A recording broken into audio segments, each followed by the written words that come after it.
Quelle est la meilleure technique pour être mieux?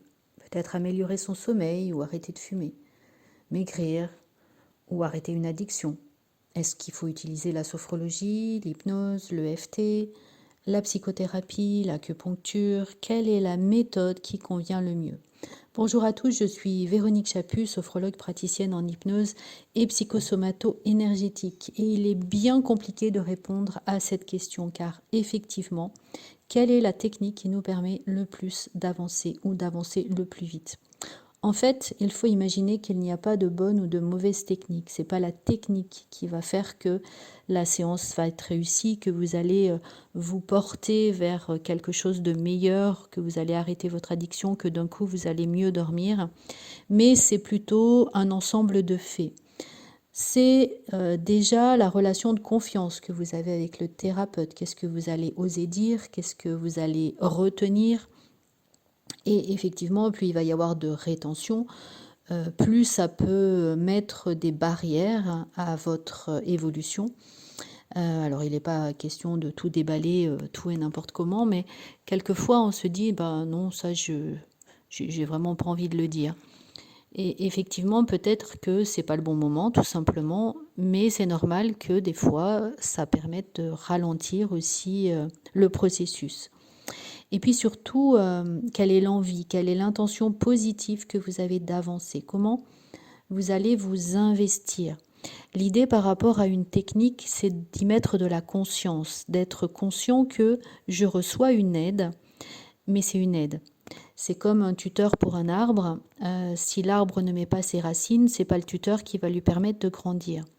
Mais par contre, c'est bien les racines qui vont rentrer dans la terre et grâce au tuteur, l'arbre va pousser droit.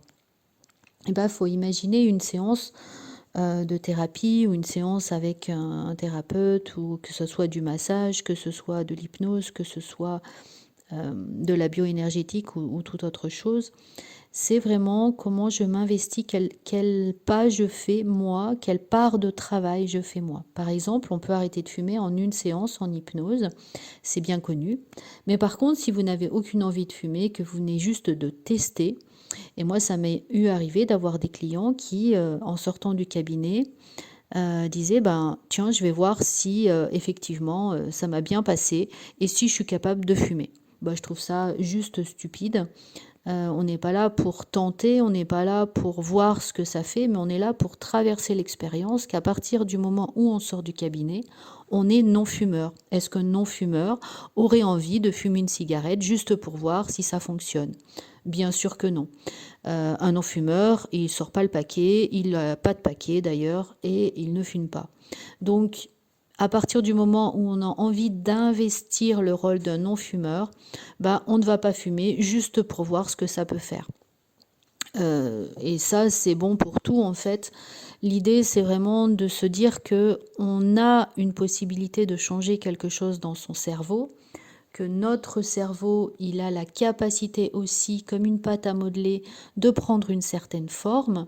Et la séance va permettre justement de donner une certaine forme, de arrondir des angles, de pouvoir remodeler une partie du cerveau d'une façon un petit peu différente. Et l'idée après, c'est vraiment de garder ça. C'est vraiment de se dire... ok, là j'ai vraiment la possibilité, j'ai une porte qui vient de s'ouvrir, donc maintenant je saisis toutes les possibilités de traverser cette porte et toutes les portes qui suivent. Et ça va vous amener vraiment à un changement, quelle que soit la séance.